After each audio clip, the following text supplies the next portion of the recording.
Shalom, peuple de Dieu, que la joie de l'Éternel soit votre force, notre force à ce moment même. Que l'Éternel soit notre maître, parce que sans lui, nous ne pouvons rien faire. Si Dieu n'est pas avec nous, tout ce que nous pouvons faire devient normal, sera normal. Or, l'œuvre de l'Éternel n'a jamais été normale. C'est toujours exceptionnel, c'est toujours extraordinaire. Partout où le Seigneur est, partout où le Seigneur est présent, il y a de grandes choses qui se font.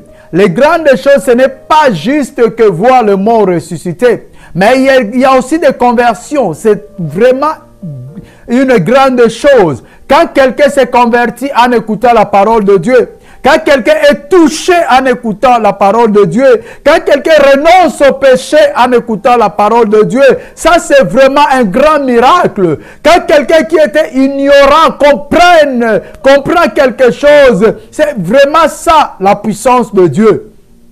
Parce que beaucoup de chrétiens aujourd'hui, nous pensons qu'au miracle, voir des morts ressuscités, voir des maladies guéries, voir les paralytiques marcher, c'est vraiment le miracle. C'est bien. Mais un grand miracle, comme la Bible le déclare, quand un péché s'est converti, le ciel est dans la joie, le ciel est fait.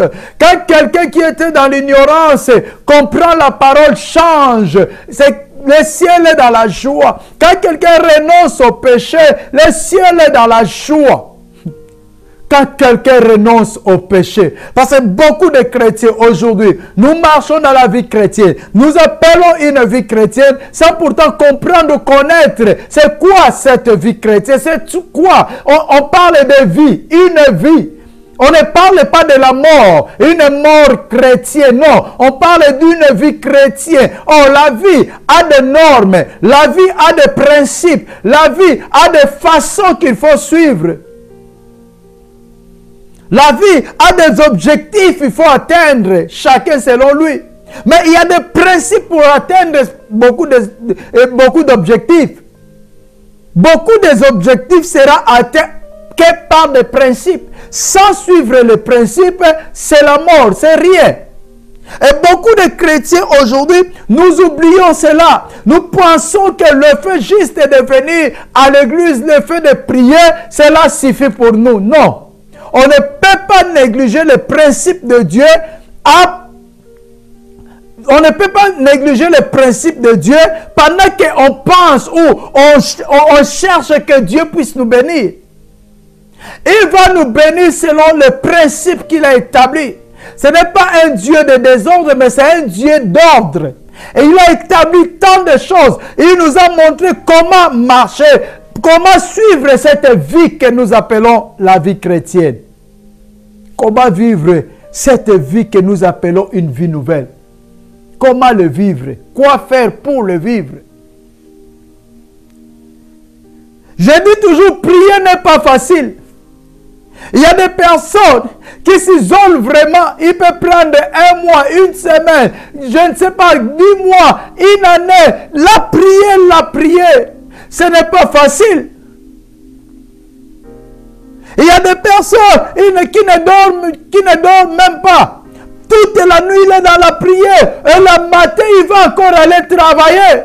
Des fois, le corps est fatigué. Ce n'est pas facile. Mais bien aimé, à quoi servent toutes ces choses, tous ces sacrifices, si on n'est pas obéissant? À quoi servent tous ces sacrifices? Jeûner un mois, aller dans la montagne, prier, allons dans la montagne, le groupe allons dans la montagne, nous allons aller prier, nous serons là pour autant de jours, autant de mois. À quoi servent tous ces sacrifices si on n'est pas obéissant? Ce que notre Dieu attend de nous, c'est l'obéissance. Il a dit, Samuel dit à Saoul, l'obéissance vaut mieux que le sacrifice. Dieu trouve autant plaisir au sacrifice qu'à l'obéissance. Se sacrifier, c'est une bonne chose. Se donner dans la prière, c'est une bonne chose. Se donner dans la louange, c'est une bonne chose. Faire l'œuvre de l'Éternel, c'est une bonne chose. Mais sans l'obéissance, tout ce sacrifice devient inutile. Devient inutile. Je peux vous prêcher. Je peux parler de la part de l'Éternel. Je peux me sacrifier. 24 sur 24, être devant vous, parler de la part de l'Éternel. Mais si je n'obéis pas moi-même à cette parole, c'est inutile. C'est inutile. Vous savez, David a dit quelque chose dans le psaume 127, si je ne me trompe pas. Il a dit, c'est en vain que vous vous réveillez tôt et vous vous couchez tard. C'est en vain. Vous faites tous ces sacrifices en vain. Il a dit, car il donne à ses bien-aimés pendant leur sommeil. Cela ne veut pas dire que le bien-aimé de l'Éternel ne vont pas travailler, ne vont pas aller travailler, non.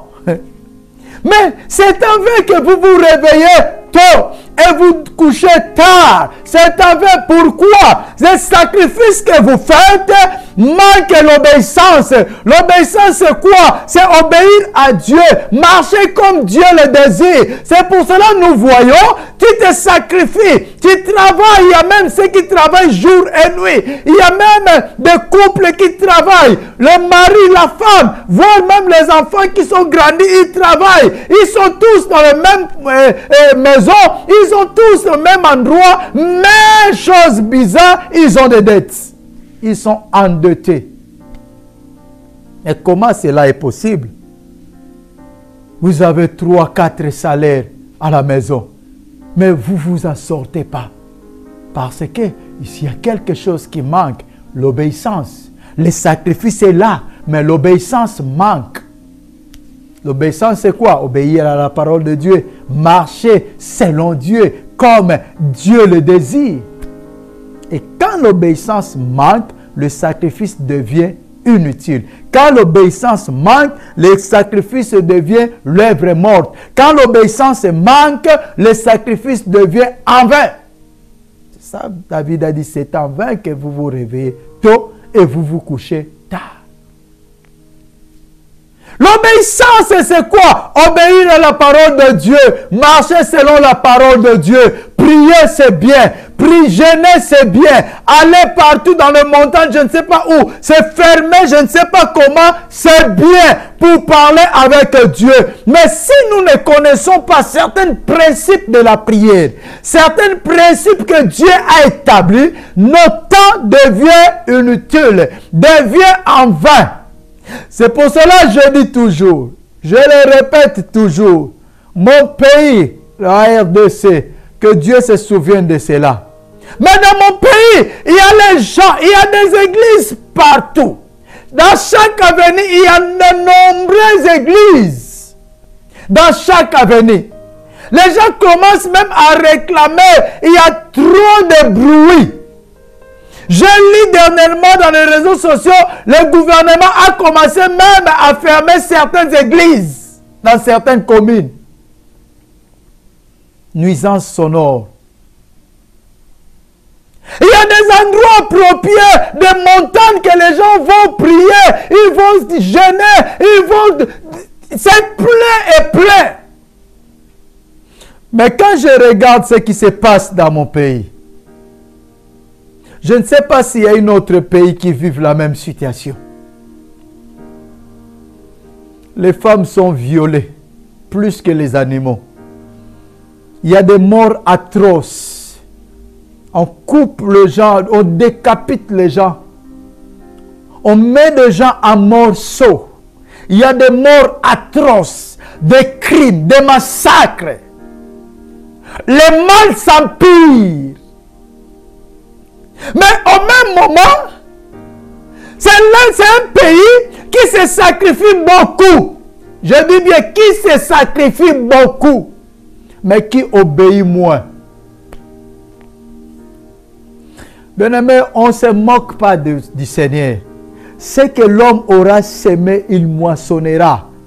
Arrêtons de jouer avec Dieu.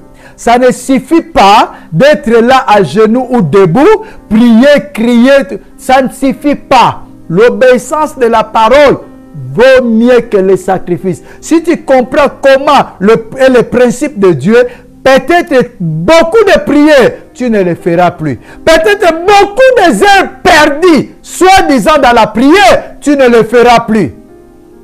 Tes temps sera loué, adoré et demandé à Dieu. Tu auras plus de temps à louer et adorer, moins de temps à demander, parce que tu as compris beaucoup de choses. Et dans le principe, il y a quelque chose que nous sommes en train de parler, le principe du pardon. Le principe du pardon. Matthieu 6, 12, nous sommes toujours là. Pardonne-nous nos offenses, comme nous pardonnons aussi à ceux qui nous ont offensés. Le principe du pardon. Pardonne-nous nos offenses, comme nous pardonnons aussi à ceux qui nous ont offensés. Et si tu ne comprends pas ce principe, cela veut dire que ta vie chrétienne est bloquée.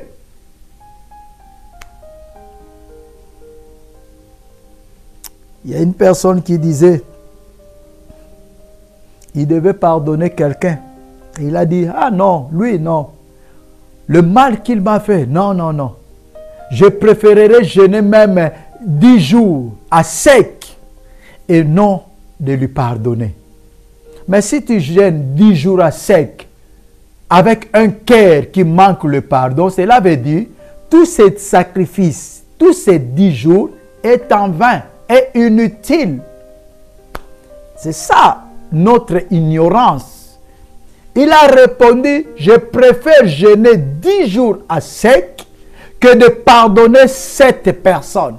Parce que le mal qu'il m'a fait est tellement beaucoup, est tellement trop, que je préfère me laisser en sacrifice de jeûner 10 jours sans rien manger, sans rien boire, que de lui pardonner. Or, il a oublié, l'obéissance vaut mieux que les sacrifices. Tu peux prier, tu peux jeûner. Tu peux te priver de tant de choses. Mais s'il n'y a pas l'obéissance, toutes ces choses sont en vain. Christ est sur la croix avec tout le mal qu'on lui avait fait. Lui qui n'avait jamais commis le mal. Lui qui n'avait jamais commis le péché. Lui qui a fait que du bien. Il a multiplié le pain. Les gens avaient faim. Ils ont mangé. Ils ont mangé le pain et le poisson. Chaque fois qu'il voyait un cas, il intervenait. Il a guéri les malades. Il a fait tant de choses, tant de miracles. Tant de miracles. Il n'a fait que du bien aux gens. Il était là pour faire que du bien. Mais le jour-là sur la croix, le même peuple qui avait mangé du pain et du poisson, le même peuple qui ont crié, crucifiez-le, crucifiez-le, crucifiez-le. Quelle douleur, quelle souffrance de voir, tu as fait du bien aux gens, tu t'es donné toi-même aux gens. Christ était là, il ne regardait même pas sa propre vie. Il marchait partout pour faire qu'une seule chose, aider les gens, guérir les malades, libérer les captifs. C'est ça sa mission. Il est venu que pour faire cela. Il n'a jamais fait du mal, même pas une seconde. Il voyait même ce qui était dans le tas de pitié. Et lorsqu'il venait, il les guérissait. Il voyait ce qui était dans le tas qu'on ne peut pas pardonner, qu'on ne peut pas faire quelque chose. Même ce qui était rempli du péché. Même ce qui était de prostituées. Christ était là. Que tes péchés te sont pardonnés. Il a fait que du bien. Mais de même personne, le même personne là, le jour-là sur la croix, c'est les mêmes personnes qui ont crié, crucifiez-le, crucifiez-le. Quelle douleur de vivre cela. Pendant ce temps, il portait son croix. C'était déjà lourd. Il marchait. Le sang coulait de partout. Il y avait de l'eau qui coulait de partout. Parce qu'il était troué partout. Il a été tellement frappé jusqu'à ce qu'il était défiguré. Personne ne pouvait le reconnaître. Il était dans un état de pitié. Au lieu que cela soit seulement les pharisiens, les sacrificateurs qui ne l'aimaient pas, non. Mais y compris le peuple qui marchait avec lui. Ceux qui étaient tout autour son ceinture, là, il les a abandonnés. Pierre a pris la fuite. Jean, chacun a pris son chemin. Il est resté seul. Seul. Et pendant qu'on posait la question, que voulez-vous qu'on fasse de celui qu'on appelle Christ? Crucifiez-le, crucifiez-le, le même peuple qui ont mangé du pain et du poisson. Quelle douleur!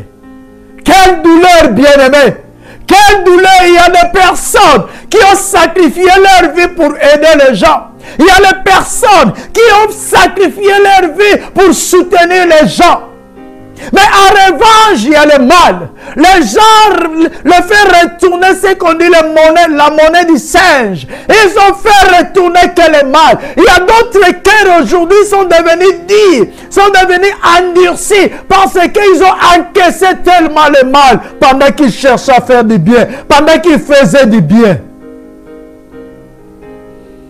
Il y a les gens qui ont reçu, qui ont accueilli leurs amis dans la maison. Et le même ami qui était dans la souffrance, par amour, par pitié, par miséricorde, il a pris, il l'a mis dans la maison. Reste avec moi, vivre avec moi, jusqu'à ce que Dieu va t'aider, jusqu'à ce que Dieu va te bénir, et puis tu vas aller. La même personne ou la même personne, il est là, ou elle est là, il commence encore à faire, à trafiquer les choses, à mettre les troubles dans le foyer, à mettre la confusion entre l'homme et la femme, entre la femme et ses enfants, à mettre des confusions. Il y a même ceux qui ont détourné les partenaires de leurs amis. Ils ont détourné. Il y a même ceux qui ont détourné le partenaire de leur ami. C'est douloureux. Ce n'est pas facile. C'est incompréhensible, humainement parlant. Il y a de quoi à pleurer. Il y a de quoi vraiment à regarder et à dire le monde est méchant.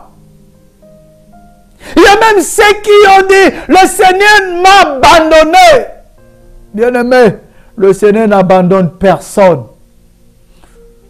Une chose que je vais te dire aujourd'hui, n'endurcis pas ton cœur. N'endurcis pas ton cœur. Ne t'arrête pas de faire du bien. La Bible dit ceci. Prends ce passage et fais cela ta prière.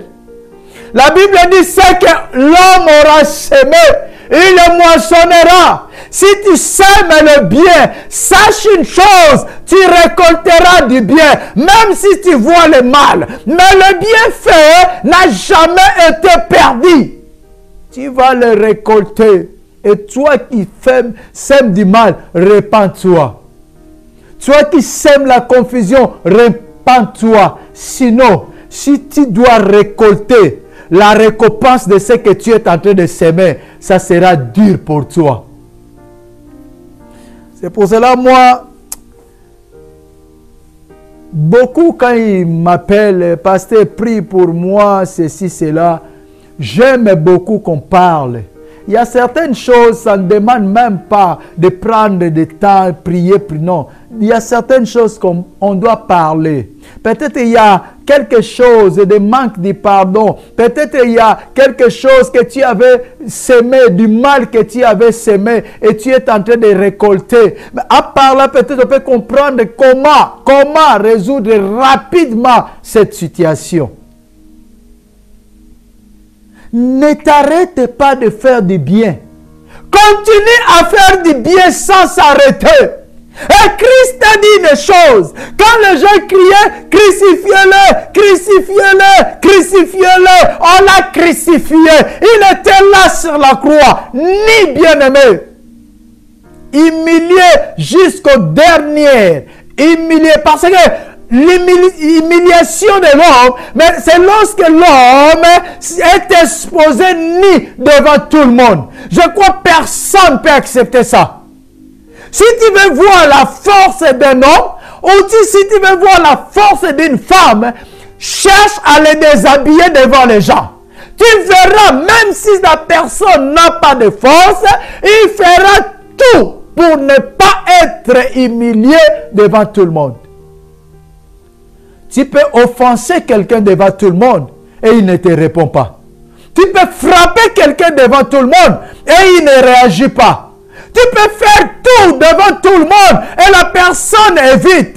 Mais cherche à les déshabiller. Tu verras la force de la personne. Tu verras comment la personne va résister. Mais Christ n'avait pas résisté. On l'a déshabillé. On l'a laissé nu. On l'a crucifié nu. Et pendant qu'il était sur la croix, et là où il devait maudire, là où il devait vraiment dire, Père, que le feu tombe du ciel et que toutes ces personnes disparaissent. Non. Il a dit, Père, pardonne-les. Père, pardonne-les, car ils ne savent pas ce qu'ils sont en train de faire. Pardonne-les, car ils ne savent pas ce qu'ils sont en train de faire. Ils ne veulent que dire ça. Pardonne-les. L'obéissance vaut mieux que les sacrifices. Et il a, lui, la parole. Lui qui est la parole. Lui qui est le commencement de tout. Lui qui est tout. Mais il a dit, pardonne-les. Pardonne-les. Parce que c'est un principe. Si tu veux être pardonné, il faut pardonner. Sans ces notions, bien-aimés, beaucoup de nos prières deviennent comme récitation. Beaucoup de nos prières deviennent en vain, inutiles. Sans cette notion, les notions du pardon est tellement important et tellement riche. Je répète, le pardon mérite toutes sortes de mal. Même si on t'a volé le mari, même si on t'a volé la femme, même si on a tué, dernièrement j'avais parlé du père qu'on avait tué son fils unique. Il avait qu'un enfant. Et à cause de la jalousie, à l'école, cet enfant était tellement intelligent et tout le monde courait derrière lui. Et à cause de ses succès, un autre a fait gendre, a laissé la jalousie prendre la place dans son cœur et il l'a tué. Et quand on l'a arrêté, on l'a amené en prison, le jour du jugement, le père était là présent. L'enfant unique, il était mort. Et le père était déjà âgé. La mère de cet enfant était morte. Donc le père est resté seul avec son enfant. Cet enfant était tout pour lui. Cet enfant était sa consolation, sa joie. Mais on l'a tué. Il n'a rien fait de mal. La cause de sa mort était seulement son intelligence. Il était intelligent à l'école. Il était tellement doué. Et les gens étaient vraiment sympas avec lui. Ça a créé la jalousie et on l'a tué. Les jours-là, pendant qu'on attendait la sentence, le juge était là. Tous ceux qui parlent de la sentence étaient là. Et à un moment donné, le juge a posé la question. Le jury a délibéré. Ils ont dit oui. Au moment que le jury devait se lever pour prononcer la sentence, le père a levé sa main. Il a dit, attendez. Il s'est levé là où il était assis. Il s'approchait de l'assassin de son fils. Il y avait les policiers, les sécurités qui sont venus penser qu'il voulait aussi le tuer. Peut-être il avait un couteau quoi. Et le père a fait le signe, non, calmez-vous, calmez-vous. Il vient, il prend l'assassin de son fils dans ses bras. Et il commence à pleurer. Il commence à pleurer. Il commence à supplier le jury. Il a dit, ne l'amène pas en prison. Ne le condamnez pas. Si vous le condamnez, ça sera encore trop dur pour moi. J'ai déjà perdu mon fils. Ne fais pas de sorte que je puisse perdre encore cet homme qui a tué mon fils. Oui, c'est lui qui a tué mon fils. Mais si vous le mettez en prison, ça sera encore trop dur pour moi. Je ne supporterai pas ça. Libérez-le. Libérez-le. Il pleurait en suppliant jury de ne pas condamner l'assassin de son fils. Il a choisi le pardon. Il a choisi le prix du pardon. Parce que cet homme a compris une chose, qu'il n'est pas parfait.